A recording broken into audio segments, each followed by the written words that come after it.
시엄 할아버지와 모자. 아주 추운 겨울입니다. 바람이 세차게 불어올 때마다 창문이 덜컹덜컹 거렸어요. 사람들은 문을 꼭꼭 닫고 볼 일이 없으면 집 밖으로 나오지 않았답니다. 매서운 추위에 코끝이 얼어버릴까봐 걱정되었기 때문이지요. 마을 끝에는 오래된 집이 한 채 있었습니다. 자전거로 우유를 배달하는 시엄 할아버지와 할머니가 사는 집이었어요. 할아버지와 할머니는 가난했지만 언제나 싱글벙글 웃는 얼굴이었답니다. 칙칙 칙칙. 밤늦도록 난로 위에 주전자에서 김이 올랐습니다. 할머니가 할아버지의 털모자를 뜨고 있었습니다. 다음 날 아침 할아버지는 탁자 위에 놓인 털모자를 보았어요. 푹신하게 보이는 모자였지요. 아, 이렇게 멋진 모자는 처음 보는걸. 할아버지는 너무너무 기뻤습니다. 아침밥을 맛있게 먹고 할아버지는 우유를 배달하러 집을 나섰어요. 추운 날씨예요. 모자를 푹 눌러 쓰세요. 할머니가 할아버지를 배웅했습니다. 안녕하세요, 할아버지. 멋진 털모자를 쓰셨네요. 길에서 만난 아주머니가 말했어요. 우리 집사람 솜씨요. 얼마나 따뜻한지 모르오. 할아버지는 싱글벙글하며 말했어요. 나도 저런 모자가 하나 있었으면. 사람들은 모두 할아버지의 털모자를 부러워했습니다. 할아버지는 무척 기분이 좋았어요. 아내가 떠준 내 모자 보드랍고 따뜻해 랄라랄라랄라 금모자도 은모자도 부럽지 않다네. 할아버지는 흥에 겨워 노래를 불렀습니다. 그때였어요. 쌩쌩 바람이 세차게 불어왔어요. 내 모자! 털모자가 그만 바람에 날려가고 말았어요. 털모자는 춤추듯이 날아다니다가 높은 나뭇가지 끝에 걸렸습니다. 할아버지는 나무를 힘껏 흔들어 보았어요. 하지만 나무는 꼼짝도 하지 않았어요. 쌩쌩 바람이 세차게 불어왔어요. 모자는 다시 바람에 날려갔습니다. 모자는 빵집 지붕에 얹혔습니다. 할아버지는 발을 동동 구르며 지붕만 쳐다보았어요. 할아버지, 무슨 일이세요? 빵집 주인이 물었어요. 내 모자가 저기 지붕에 얹혔다네. 저런, 제가 내려드릴게요. 빵집 주인은 얼른 사닥다리를 가지고 나왔어요. 조심조심 사닥다리를 딛고 올라가 막 털모자를 잡으려는 순간이었어요. 쌩쌩 또 바람이 세차게 불어왔어요. 아, 할아버지 모자 잡으세요. 털모자는 다시 바람에 날려갔어요. 할아버지는 부랴부랴 모자를 쫓아갔어요. 모자는 어느 트럭 위에 걸렸습니다. 할아버지가 트럭으로 다가갔을 때였어요. 부르릉 부릉부릉. 운전사가 트럭에 시동을 걸었어요. 여보게, 잠깐만 기다리게. 할아버지가 소리쳤습니다. 내 모자를 내려주고 가게. 그러나 운전사는 할아버지가 외치는 소리를 듣지 못했습니다. 트럭이 막 떠나려고 할 때 할아버지는 허둥지둥 트럭 뒤에 매달렸어요. 부릉 부릉. 마을을 지나고 산을 지나 트럭은 신나게 달렸습니다. 트럭은 낯선 도시에서 멈추었습니다. 아이쿠, 이제야 내 모자를 찾게 되었군. 할아버지는 모자를 잡으려고 발을 뻗었어요. 그때였어요. 쌩쌩 바람이 세차게 불어왔어요. 털모자는 다시 바람에 날려갔습니다.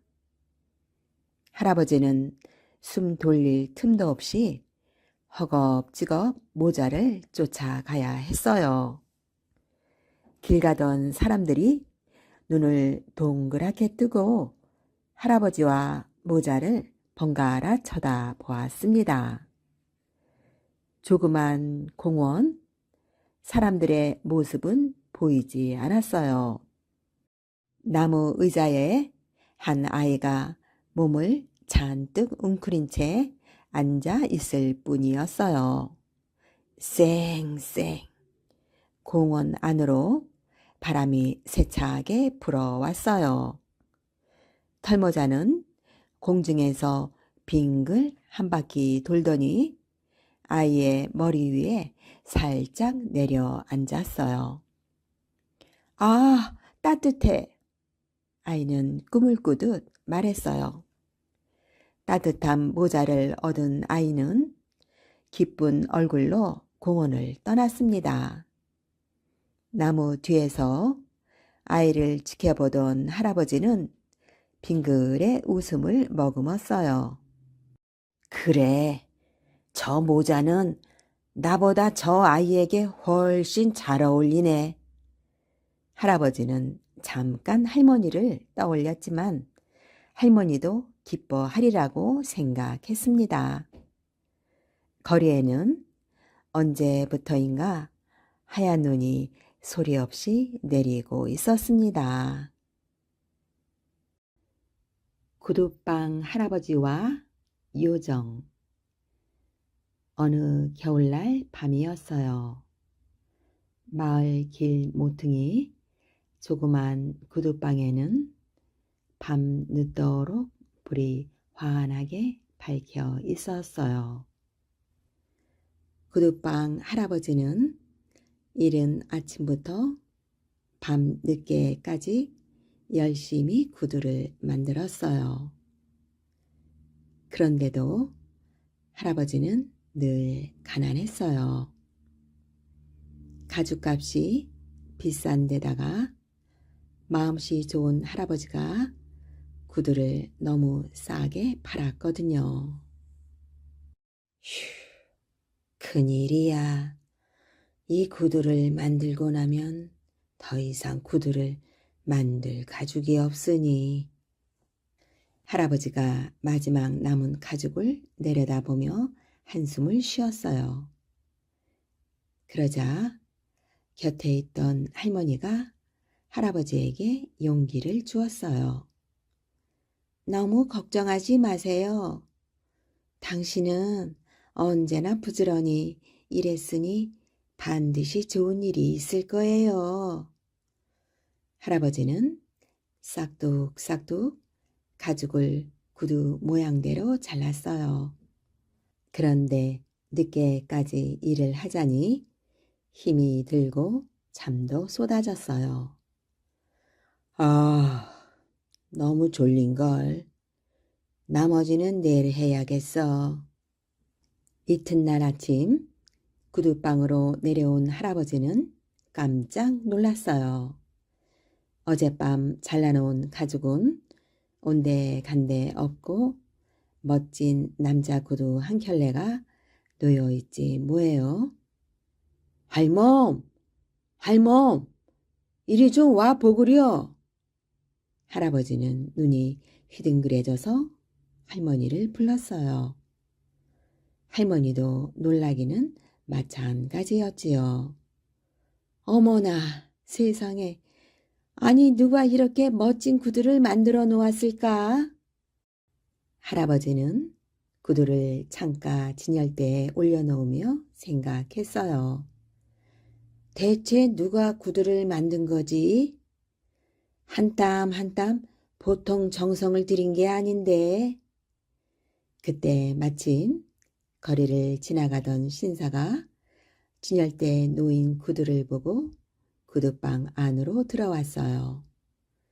구두를 신어본 신사가 매우 만족스러운 표정을 지으며 말했어요.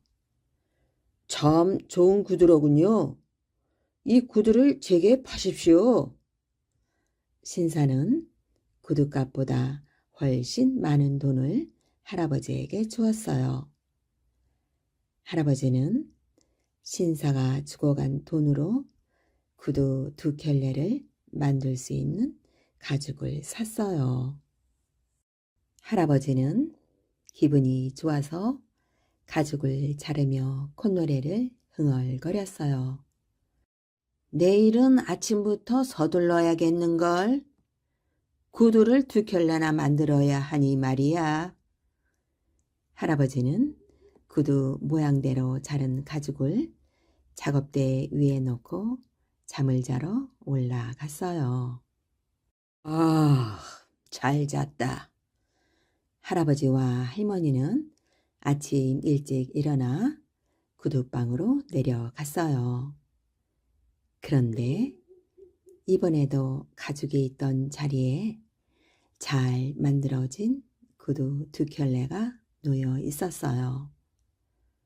그동안 우리가 착하게 살아서 이런 좋은 일이 생기나 봐요. 할머니는 구두를 들고 어린 아이처럼 기뻐했어요. 이런 일은 날마다 계속되었어요. 할아버지가 저녁에 가죽을 잘라 놓기만 하면 이튿날 어김없이 멋진 구두가 만들어져 있었지요. 이제 할아버지의 구두방은 손님들로 붐볐어요. 어쩜 마음에 쏙 드는 구두예요. 이렇게 잘 만든 구두는 처음 보는걸. 진열대에 놓인 구두를 보며 사람들이 말했어요. 구두는 진열대에 내놓기가 무섭게 팔려 나갔어요. 할아버지는 이제 더 이상 가죽 살 걱정을 하지 않아도 되었어요. 크리스마스를 며칠 앞둔 어느 날 밤이었어요. 영감, 밤마다 구두를 만들어주는 사람이 누구일까요? 할머니가 할아버지에게 말했어요. 그러게 말이요. 우리 오늘 밤 누가 구두를 만드는지 한번 지켜봅시다. 그날 밤 할아버지와 할머니는 벽에 걸린 외투 뒤에 숨었어요. 그리고 밤이 깊어지기를 기다렸어요. 한참이 지나자 누군가 살금살금 다가오는 소리가 들렸어요. 그리고 솜씨 좋게 바늘로 꾹꾹 가죽을 꿰매고 망치로 톡톡 못을 박았어요. 부지런한 할아버지를 위해서 구두를 만들자. 랄라랄라. 우리는 멋진 구두를 만드는 요정이라네. 노래를 부르며 흥겹게 구두를 만든 요정들은 날이 밝아오기 시작하자 서둘러 어디론가 가버렸어요. 그동안 꼬마 요정들이 우리를 위해 구두를 만들어 주었군. 한겨울에 벌거벗은 요정들이 얼마나 추웠을까. 할아버지는 요정들이 가여웠어요. 그러게요.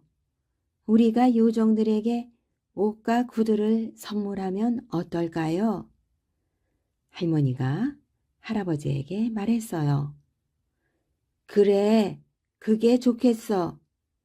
할아버지와 할머니는 요정들에게 줄 예쁜 옷과 멋진 구두를 정성껏 만들어 작업대 위에 가지런히 놓아 두었어요.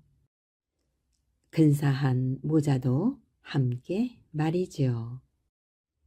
그날 밤에도 벌거벗은 요정들이 구두방을 찾아왔어요.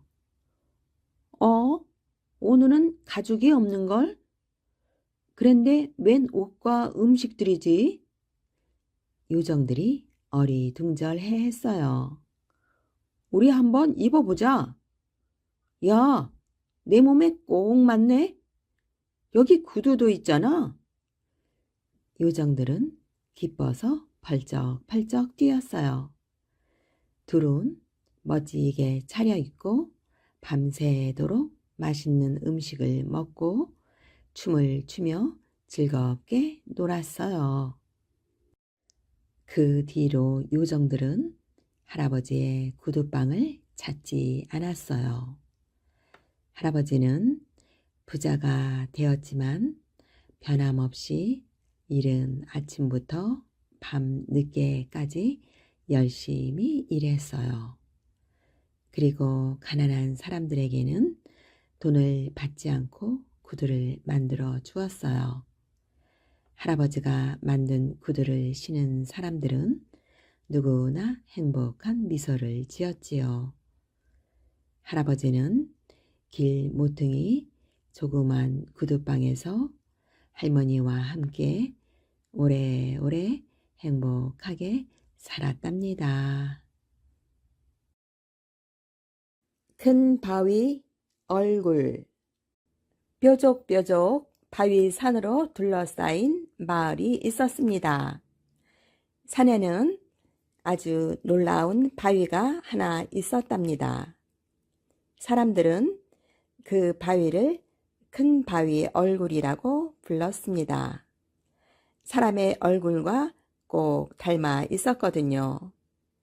큰 바위 얼굴은 다정하면서도 믿음직스러웠습니다. 마을 사람들은 모두 큰 바위 얼굴을 좋아했답니다. 어니스트는 매일매일 큰 바위 얼굴을 바라보았습니다. 큰 바위 얼굴이 마치 말을 건넬 것만 같았거든요. 엄마, 큰 바위 얼굴이 사람이라면 정말 다정할 것 같아요. 목소리도 멋지겠지요? 엄마는 아들을 바라보며 빙그레 웃었어요. 언젠가는 우리 마을에 큰 바위 얼굴을 닮은 훌륭한 사람이 나타날 거야. 정말이에요? 꼭 만나고 싶어요. 어린 어니스트의 마음은 쿵쿵 뛰었습니다. 어니스트는 착하고 똑똑한 소년으로 자라났어요. 그 무렵 마을에 반가운 소문이 들렸습니다. 큰 바위 얼굴이 나타났대요. 마을 사람들은 웅성거렸어요. 그 사람은 고향을 찾아온 큰 부자였어요. 그분이 우리를 도와주실 거야. 마을 사람들은 잔뜩 기대를 했답니다. 야, 오신다. 마침내 부자가 마을에 나타났어요. 큰 바위 얼굴이랑 정말 똑같아. 사람들은 소리쳤어요. 하지만 어니스트는 실망했습니다. 부자의 얼굴에는 욕심이 가득했기 때문이었지요. 부자는 가난한 사람들을 돕지 않았어요. 고작 동전 몇 개를 던져줄 뿐이었어요. 세월이 흘렀어요. 어니스트는 건장한 젊은이가 되었답니다. 여전히 그는 큰 바위 얼굴을 바라보곤 했답니다. 그때마다 큰 바위 얼굴은 이렇게 말하는 것만 같았어요. 내가 기다리는 사람은 꼭 올 거야. 어니스트는 큰 바위 얼굴이 나타나기를 손꼽아 기다렸답니다. 큰 바위 얼굴이 나타났어요. 마을에 또다시 소문이 퍼졌어요. 주인공은 바로 유명한 장군이었어요. 정말 훌륭한 사람일 거야. 마을 사람들은 또 커다란 기대를 품었습니다. 그리고 장군을 맞이하기 위해 잔치를 준비했어요. 드디어 잔치가 벌어졌답니다. 사람들은 장군을 보기 위해 너도 나도 몰려들었습니다. 금바위 얼굴이랑 똑같아. 사람들이 소리쳤어요. 하지만 어니스트는 실망했어요. 어니스트의 눈에는 전쟁에 찌든 얼굴로 보였답니다. 어니스트는 이제 나이 지긋한 성직자가 되었습니다. 사람들은 어니스트가 들려주는 이야기를 좋아했습니다. 목소리는 쩌렁쩌렁 크지 않았지만 사람들의 마음을 움직이는 힘이 있었답니다. 그쯤 또다시 소문이 돌기 시작했어요. 큰 바위의 얼굴이 나타났어요. 그 주인공은 바로 대통령을 꿈꾸는 정치가였어요. 정치가는 멋진 말을 타고 나타났어요. 사람들은 모자를 벗어 던지며 환영했답니다. 큰 바위 얼굴이랑 꼭 닮았어. 하지만 어니스트는 고개를 숙였어요. 또 아니군. 정치가는 큰 바위 얼굴과 닮은 듯 했지만 너무나 싸늘한 표정을 하고 있었거든요. 어니스트는 어느덧 백발 노인이 되었습니다. 사람들은 어니스트를 존경했어요. 힘든 일이 생길 때마다 항상 위로해주고 도와주었으니까요. 어니스트는 참 훌륭한 사람이야. 이 소문은 사방으로 퍼져나갔습니다. 그렇게 어니스트는 세상에 널리 알려졌답니다. 큰 바위 얼굴은 나타나지 않는 걸까? 어니스트는 변함없이 큰 바위의 얼굴을 기다렸습니다. 하지만 큰 바위 얼굴은 나타나지 않았습니다. 그러던 어느 날이었습니다. 책장을 넘기던 어니스트는 깜짝 놀랐답니다. 아, 훌륭한 시야. 어니스트는 아주 위대한 시를 발견했습니다. 이렇게 훌륭한 시를 쓰는 시인이라면 분명히 큰 바위 얼굴을 닮았을 거야. 어느 여름날 아침이었습니다. 한 나그네가 어니스트의 집을 방문했습니다. 둘은 주거니 받거니 서로 이야기를 나누었답니다. 정말 멋진 사람이야. 어니스트는 고개를 끄덕였습니다. 이렇게 지혜로운 사람은 본 적이 없어. 나그네는 어니스트를 보며 감탄했습니다. 도대체 이 사람이 누구지? 어니스트는 나그네가 어떤 사람인지 궁금했습니다. 당신은 어디에서 온 누구시지요? 그러자 시인은 책장에 꽂힌 시집을 가리켰습니다. 저 책을 지은 사람입니다. 네? 어니스트는 눈이 휘둥그레졌습니다. 나그네는 바로 위대한 시를 쓴 시인이었습니다.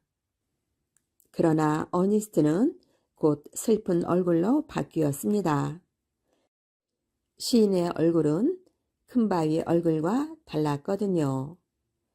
당신도 큰 바위 얼굴이 아니군요. 어니스트는 나지막하게 말했습니다. 제가 큰 바위 얼굴이라고 생각하셨나요? 시인은 고개를 저으며 말했습니다. 저는 큰 바위 얼굴과 비교할 수 없는 사람입니다. 제가 쓴 시처럼 살지 못했으니까요. 해가 질 무렵이었습니다. 어니스트는 시인과 함께 밖으로 나갔습니다. 여느 때처럼 마을 사람들에게 이야기를 들려줄 시간이 되었거든요. 저녁 햇살을 받은 큰 바위 얼굴이 멀리 보였습니다. 어니스트는 사람들에게 이야기하기 시작했습니다. 시인은 어니스트와 큰바위 얼굴을 번갈아 보다가 놀라운 사실을 발견했습니다. 보세요. 큰바위 얼굴이에요. 어니스트야말로 정말 큰바위 얼굴과 똑같아요. 시인이 소리쳤습니다. 사람들은 어니스트를 쳐다보고는 깜짝 놀랐습니다. 이럴 수가! 세상에! 정말 어니스트는 큰바위 얼굴과 꼭 닮아 있었습니다. 어니스트는 놀라지 않고 하던 말을 계속했습니다. 자신이 결코 큰바위 얼굴일 리가 없다고 생각한 것이지요. 난 아니야. 훨씬 훌륭한 분이 있을 거야. 그는 속으로 고개를 저었습니다. 그리고 집으로 돌아오면서 마음속으로 몇 번이고 되뇌었답니다. 큰바위 얼굴을 닮은 사람이 꼭 나타날 거야. 플란더스의 개. 어느 마을에 할아버지와 한 소년이 살았습니다. 할아버지는 마을 사람들이 짠 우유를 짐수레로 배달하는 일을 했습니다. 그리고 할아버지와 함께 살고 있는 귀엽게 생긴 소년의 이름은 네로였어요. 할아버지는 나이가 많고 다리가 불편했습니다.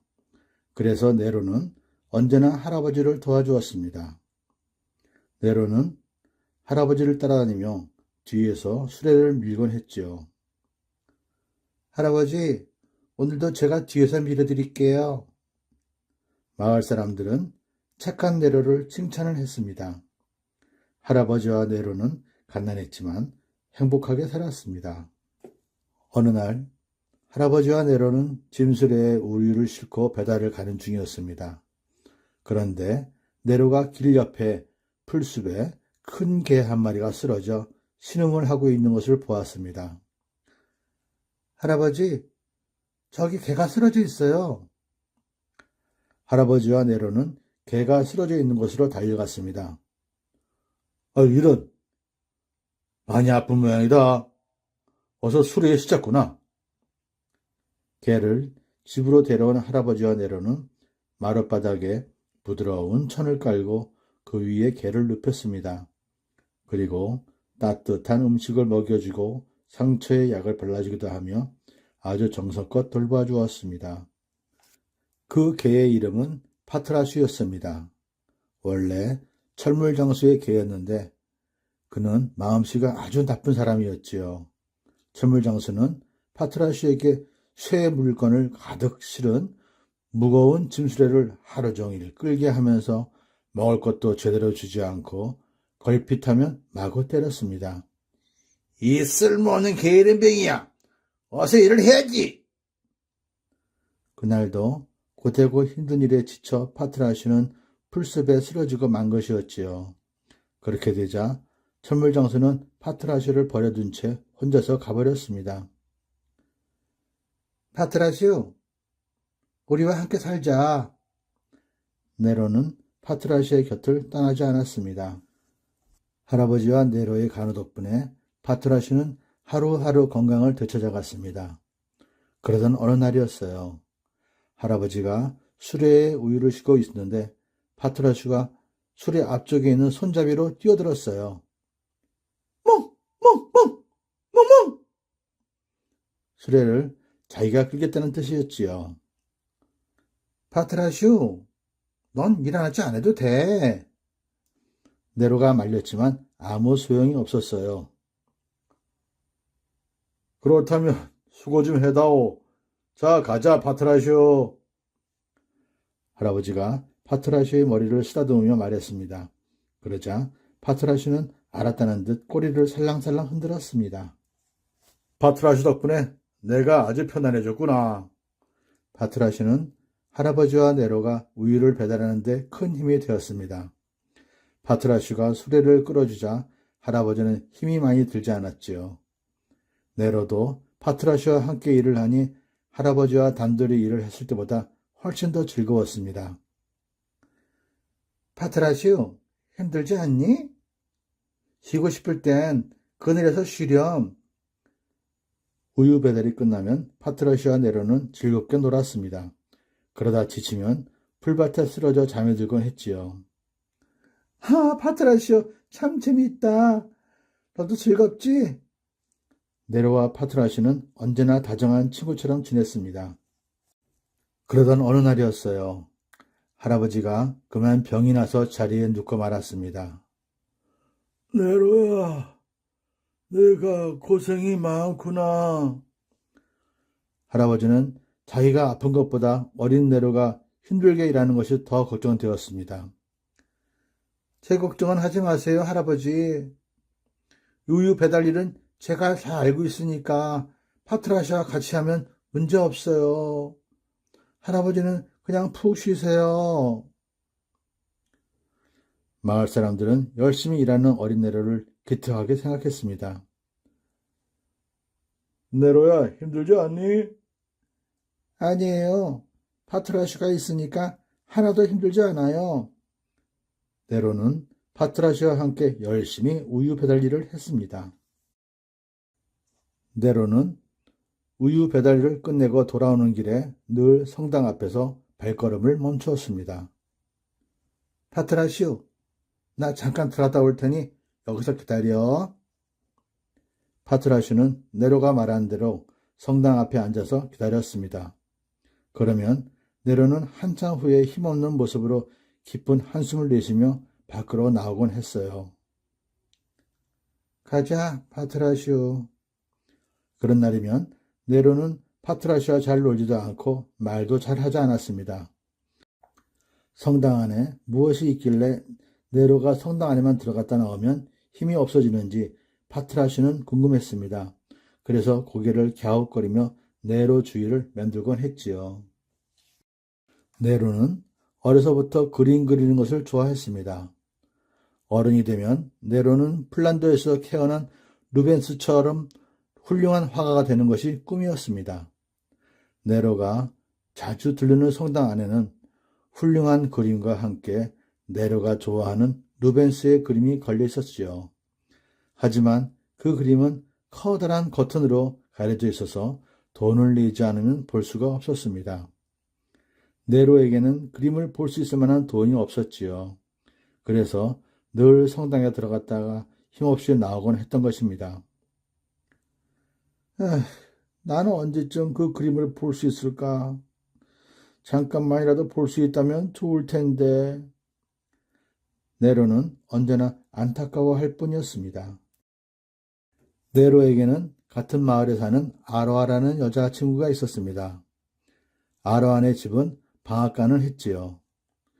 네로와 파트라슈 그리고 아로아가 아름다운 꽃이 잔뜩 피어있는 들판에서 재미있게 놀던 어느 날이었습니다.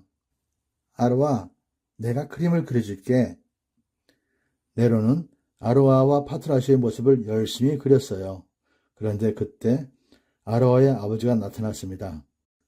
아로아, 내가 네로 같은 가난한 애와 놀지 말라고 했지? 아버지, 네로는 착한 애예요. 그러나 아로아의 아버지는 아로아를 억지로 데려갔습니다. 아로아가 가지 않겠다고 버텼지만 아무 소용이 없었습니다. 네로는 무척 슬펐지요. 네로는 멀어지는 아로아의 모습을 보며 다짐했습니다. 지금은 가난한 건 아무것도 아니야. 나는 꼭 훌륭한 화가가 될 거야. 드디어 네로에게 기회가 왔습니다. 크리스마스 이브가 되면 어린이 미술대회가 열리는데 1등을 한 어린이에게는 상금을 주었습니다. 이번 크리스마스 이브에도 미술대회가 열린다는 벽보가 곳곳에 붙었습니다. 그래, 나도 그림을 그려서 대회에 나가야지. 만약 1등을 하면 상금으로 할아버지 약도 사드리고 내 물감이랑 스케치북도 사고. 네로는 가슴이 두근거렸습니다. 네로는 일하는 중간중간 쉬는 시간에 그림을 그렸습니다. 힘들어도 피곤한 줄 몰랐지요. 네로는 늙은 나무꾼에 앉아서 생각을 하는 그림을 그렸습니다. 파트라슈는 그림 그리는 네로의 모습이 좋았습니다. 파트라시오, 상금을 타면 내겐 뭘 선물할까? 네로는 겨울이 오는지도 모르고 온 정성을 그림 그리는데 쏟았습니다. 첫눈이 내릴 무렵 네로의 그림이 마침내 완성되었습니다. 제발 1등이 되었으면. 네로는 그림을 대회장에 냈습니다. 그리고 꼭 1등상을 받을 수도 있기를 간절히 바랐습니다. 대회가 끝난 어느 날 밤이었습니다. 몹시 춥고 눈도 내리는 밤이었지요. 네로는 눈길 위에서 예쁜 인형을 주었습니다. 파트라시오, 아로아에게 이거 갖다 주자. 아주 좋아할 거야.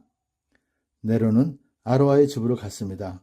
그리고 아로아의 방 창문을 조심스럽게 두드렸지요. 네로, 이 밤중에 웬일이니? 아로아는 네로를 반갑게 맞아 주었습니다. 인형을 주었는데 너 주려고 내가 좋아할 것 같아서. 너무 예쁘다. 정말 고마워. 네로. 네로는 인형을 주고는 곧바로 돌아왔습니다. 바로 그날 밤이었어요. 아로아의 집 창고에 큰 불이 났습니다. 불이야! 불이야! 마을 사람들이 모두 나와 불을 껐습니다. 네로도 불을 끄러 달려나왔지요. 그런데 아로아의 아버지가 네로를 보고 소리쳤습니다. 네가 불을 질렀지? 조금 전에 네가 우리 집 근처에 있는 것을 본 사람이 있어. 사실대로 말해. 아니에요. 제가 그러지 않았어요. 아로아 놀지 못하게 하니까 일부러 그런 거지? 네로가 아무리 얘기를 해도 아로아의 아버지는 믿지 않았습니다. 네로는 가슴이 몹시 답답했지요. 근데 마을 사람들은 부자인 아로아의 아버지에게서 미움을 살까봐 아로아의 아버지의 말을 믿는 척 했습니다. 네로는 너무나 억울했습니다. 마을 사람들은 네로에게 일거리를 주지 않았습니다. 날이 갈수록 우유 배달을 맡기는 사람도 줄어들었죠. 그래서 네로의 생활은 더욱 어려워졌습니다. 이 일을 어쩌지?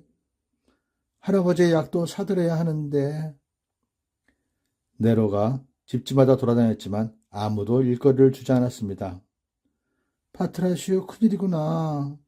먹을 것도 없고 할아버지는 더 아프시니. 네로는 무척 걱정이 되었지요.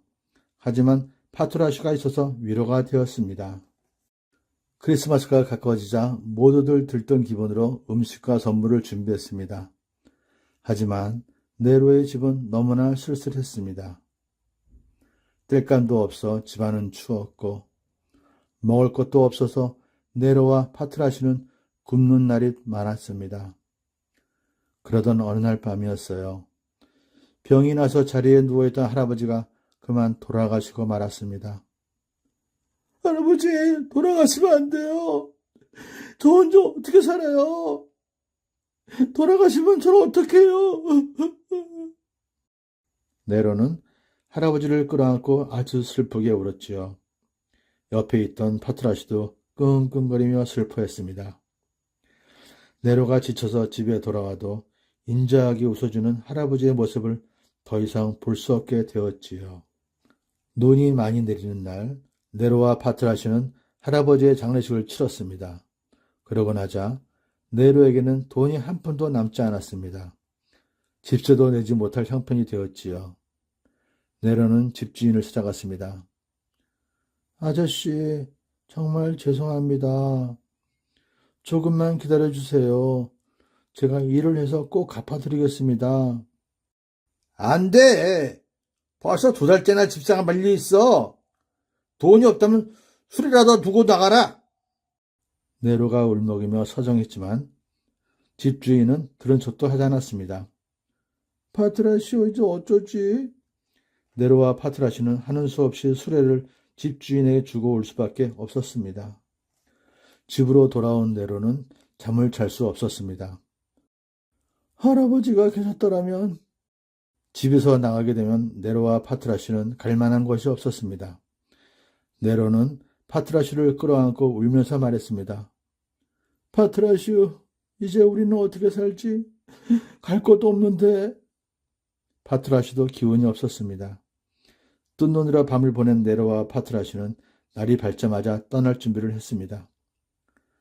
파트라슈, 이젠 이 집에 더 이상 머무를 수 없단다. 아쉽지만 우린 떠나야 해. 네로와 파트라슈는 길을 떠났습니다. 드디어 크리스마스 이브가 되었습니다. 미술 대회의 결과가 발표되는 날이 온 것이지요. 네로는 두근거리는 가슴을 안고 대회장으로 갔습니다.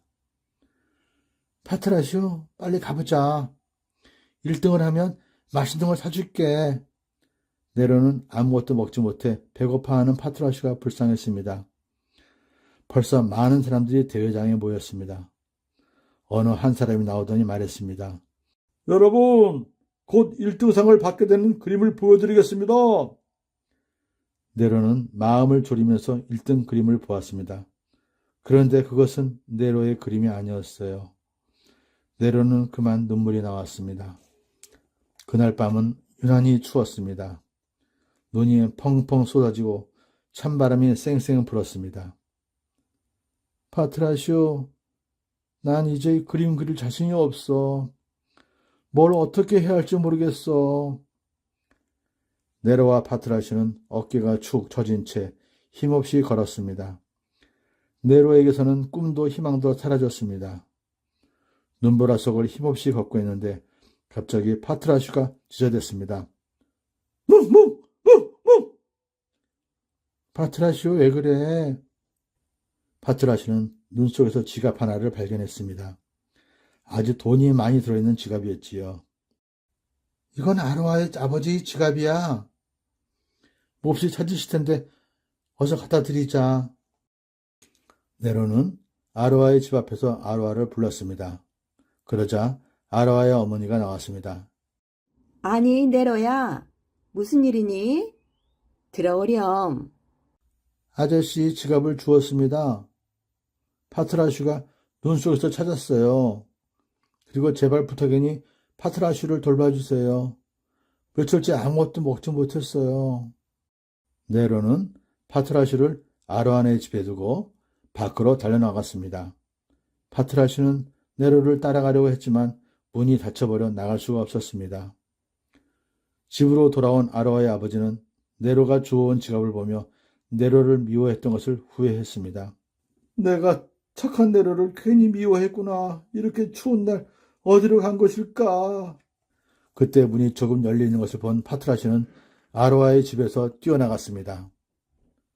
파트라슈는 네로를 찾아 여기저기 헤맸습니다. 그러다가 파트라슈는 문득 성당 생각이 나서 그리로 달려나갔습니다. 네로는 성당 마룻바닥에 쓰러져 있었습니다.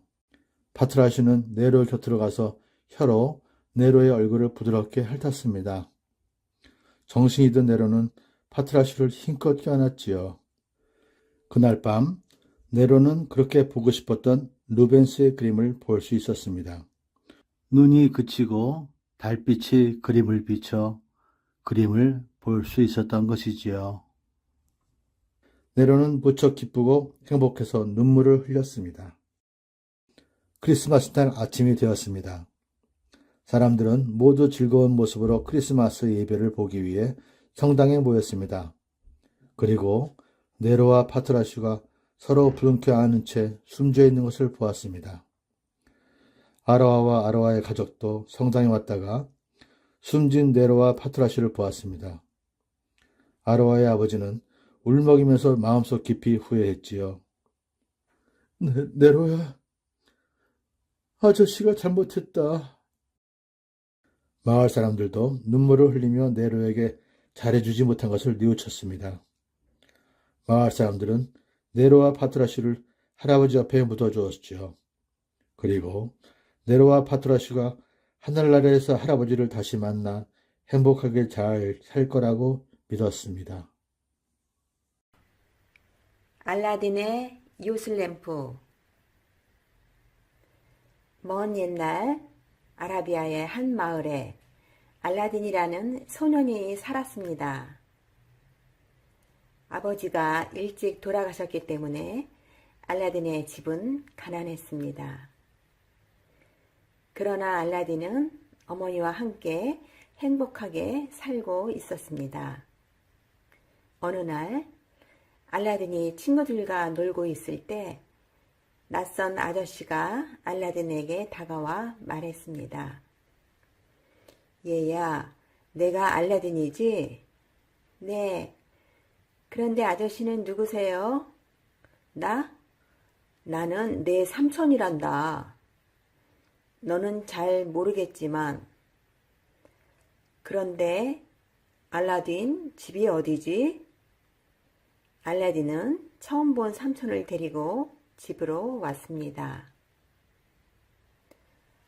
엄마, 삼촌 오셨어요. 뭐? 삼촌? 알라딘의 어머니는 어리둥절했습니다. 알라딘에게 삼촌이 있다는 말을 어머니는 들어보지 못했기 때문입니다. 알라딘, 내겐 삼촌이 없어. 그때 처음 보는 삼촌이 나서서 말했습니다.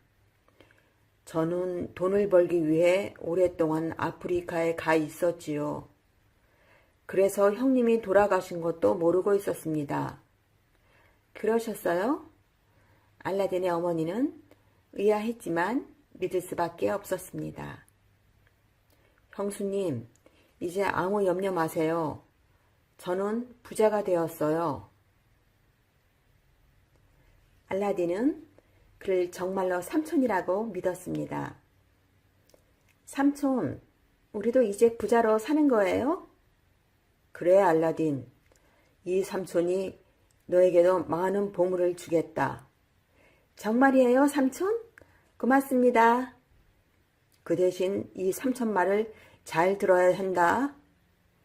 알았어요. 다음날 삼촌은 알라딘을 데리고 보물을 감추어 둔 곳으로 갔습니다. 그것은 험한 골짜기를 지나가는 깊은 산속이었습니다. 알라딘은 어쩐지 무서운 생각이 들었습니다.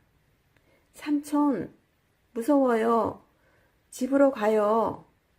순간 삼촌의 얼굴이 험악해졌습니다. 가긴 어딜 간다는 거냐? 어서 따라와. 알라딘은 삼촌에게 끌려 더 깊은 산속으로 들어갔습니다. 자, 이제 다 왔다. 너는 어서 나뭇가지들을 주워 오너라. 불을 붙여야 하니까. 알라딘은 삼촌이 시키는 대로 했습니다. 알라딘, 잘 보아라. 이 나뭇가지들에다 불을 붙이면 어떻게 되는지. 잠시 뒤에 나뭇가지에 불이 붙자 이상한 일이 일어났습니다. 아, 땅이 움직이네. 하하하. 알라딘 보았지. 내 재주가 어떠냐? 알라딘은 의심이 났습니다. 당신은 마법사이지요?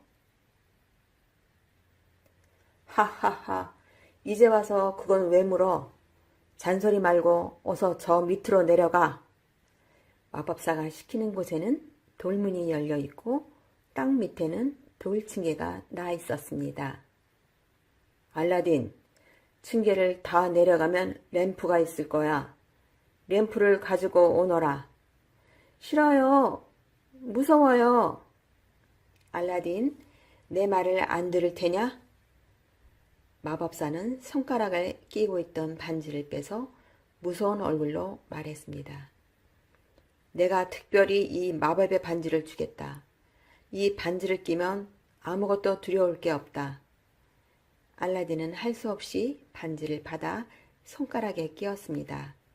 그리고 돌 층계를 내려갔습니다. 돌 층계는 좁은 동굴을 따라 땅 밑으로 뻗쳐 있었습니다. 내 몸이 작았다면 저런 귀찮은 녀석은 데려오지 않았을 텐데.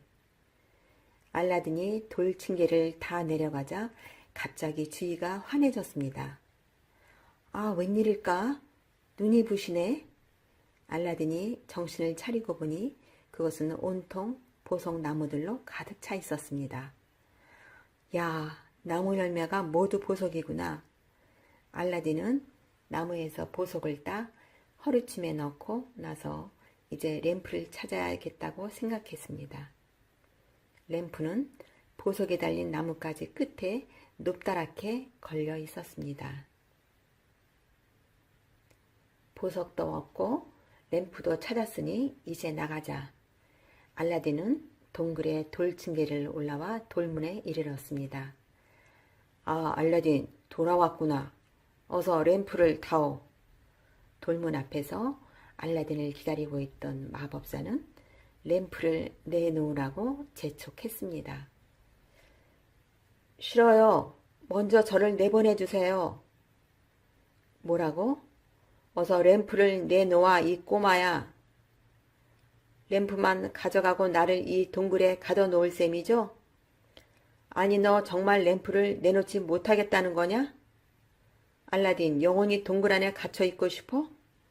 나를 먼저 내보내주면 램프를 드리겠어요. 이 꼬마가 고집이 대단하군. 그렇다면 어디 한번 맛 좀 봐라.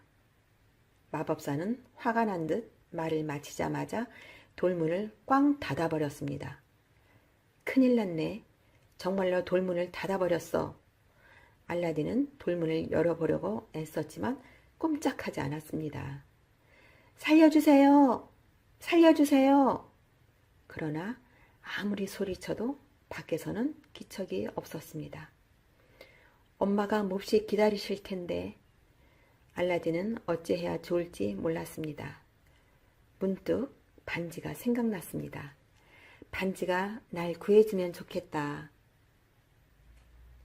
알라딘은 반지를 만지면서 생각에 잠겼습니다. 그때 갑자기 반지에서 번쩍하는 빛이 나더니 안개 속에서 거인 한 사람이 나타났습니다.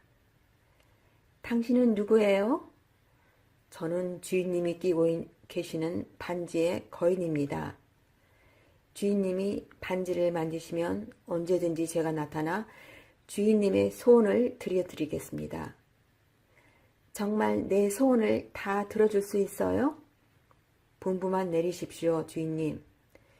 반지의 거인은 알라딘을 깍듯이 주인님이라고 불렀습니다. 그럼 나를 이 동굴에서 내보내주세요. 알았습니다, 주인님. 아참, 한 가지 더 있어요. 나를 집으로 데려다 주세요. 알았습니다, 주인님. 제 등에 업히세요. 알라딘은 반지 속에서 나온 거인의 등에 업혔습니다. 자, 그럼 갑니다. 거인은 순식간에 동굴 밖을 빠져나와 하늘 높이 치솟더니 동굴을 날아갔습니다. 야, 구름이 발 아래 보이는구나. 알라딘은 신이 났습니다. 얼마 뒤 반지 속의 거인은 눈 깜짝할 사이에 알라딘을 집 앞에 내려놓았습니다. 그리고 다시 반지 속으로 사라졌습니다. 엄마! 엄마! 알라딘, 이제 왔구나. 삼촌은 어디 계시니? 엄마, 그 사람은 우리 삼촌이 아니었어요. 마법사였어요. 알라딘은 어머니에게 보석과 램프를 보여주면서 그동안 겪은 일을 이야기했습니다. 알라딘, 큰일 날 뻔했구나. 그런데 알라딘, 우리는 지금 당장 먹을 것이 없는데 그 보석이 무슨 소용이 있겠니? 그렇게 훌륭한 보석을 살 사람도 없을 거야. 엄마, 그럼 램프를 팔아요. 그래, 이 램프는 살 사람이 있을 것 같구나. 어머니는 램프를 팔기 위해 먼지를 닦았습니다. 그런데 갑자기 펑 하는 소리와 함께 하얀 안개가 방 안 가득히 피어오르며 거인이 나타났습니다. 아, 엄마, 거인이에요. 그래, 거인이구나. 하하하. 저는 램프의 거인입니다. 자, 여기 밥상을 올리겠습니다. 맛있게 드십시오. 아니, 이렇게 훌륭한 밥상은 처음 보네. 알라딘의 어머니는 너무 놀라 어쩔 줄 몰랐습니다. 무엇이든 소원이 있으면 램프를 문질러 저를 불러주십시오. 거인은 말을 마치자 순식간에 램프 속으로 사라졌습니다. 엄마, 이 램프는 마법의 램프예요. 우리는 이제 부자로 살 수 있어요. 마법의 램프라고? 네, 이 램프는 무엇이든 다 들어줄 거예요. 알라딘은 램프의 거인을 다시 불러 큰 집과 하인들을 주문했습니다. 알라딘네 집은 금방 부자가 되었습니다. 그 뒤 어느 날이었습니다. 알라딘은 우연히 거리를 산책하는 공주님을 보았습니다. 아, 정말 아름다운 공주님이구나. 저 공주님이 나의 아내가 된다면 얼마나 좋을까. 알라딘은 날마다 공주님을 생각했습니다. 하루는 더 참을 수가 없어 어머니에게 공주님을 이야기했습니다. 어머니, 저는 공주님을 사랑해요. 공주님과 결혼하고 싶어요. 뭐라고? 알라딘, 공주님과 결혼하는 일은 그렇게 쉬운 일이 아니란다. 그러니까 어머니가 임금님께 잘 말씀을 드려주세요. 알라딘의 어머니는 아들의 간절한 부탁을 듣고 할 수 없이 임금님을 찾아갔습니다. 임금님, 제 아들 알라딘이 공주님과 꼭 결혼하고 싶어 합니다. 제 아들의 소원을 들어주세요. 알라딘이 우리 공주를 사랑하고 있단 말이요? 네, 임금님. 그럼 좋소. 그러나 우리 공주의 마음에 드는 큰 성이 있어야 하오. 그런 성이 있다면 공주와의 결혼을 허락하겠소. 집으로 돌아온 어머니는 알라딘에게 임금님의 말씀을 전했습니다. 알라딘은 곧 램프 속의 거인을 불러냈습니다. 주인님, 부르셨습니까? 그래요. 나에게 임금님의 성만큼 훌륭한 성을 지어줘요. 알았습니다, 주인님. 그 말이 끝나자마자 기둥에는 보석이 박히고 화려한 창문과 돌층계가 있는 커다란 성이 지어졌습니다. 아, 정말 아름다운 성이구나. 알라딘도 임금님도 모두 성의 아름다움에 크게 감탄했습니다. 알라딘, 정말 훌륭한 성이요. 공주와의 결혼을 허락하오. 알라딘은 마침내 공주님과 결혼을 했습니다. 이러한 사실을 멀리 아프리카에 가 있던 마법사가 마법의 구슬로 지켜보고 있었습니다. 아니, 알라딘이란 놈이 아직 살아있다니. 더구나 나의 마법 램프까지 가로채가지고 가만둘 수가 없다.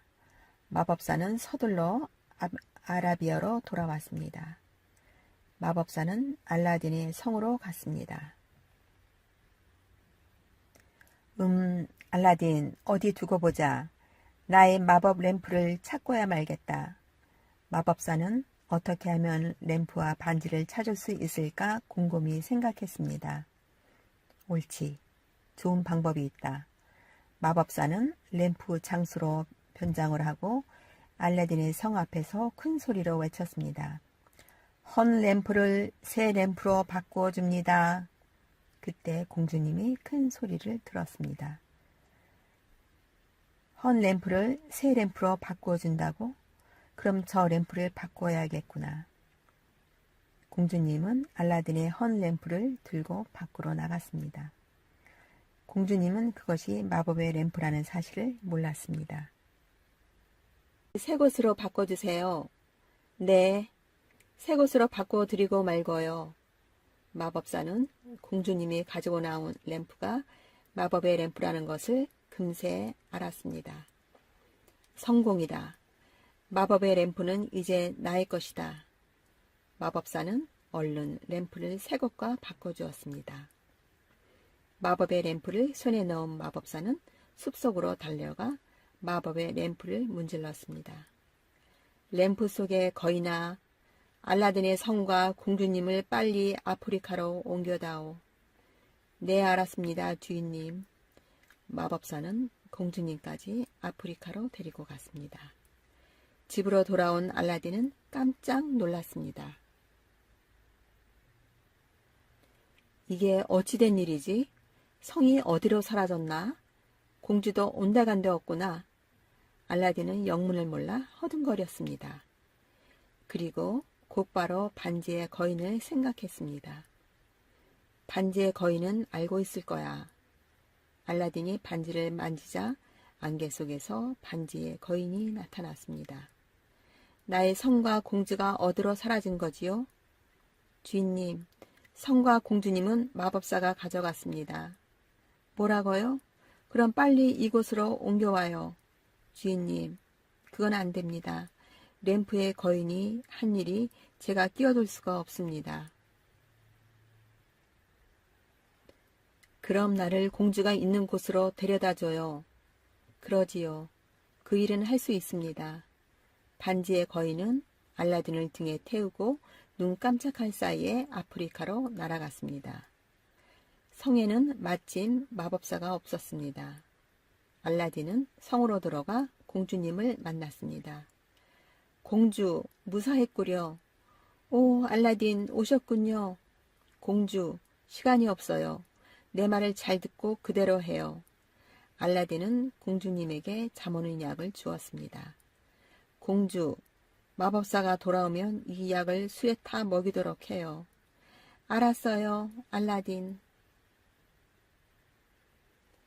저녁때가 되자 마법사가 성으로 돌아왔습니다.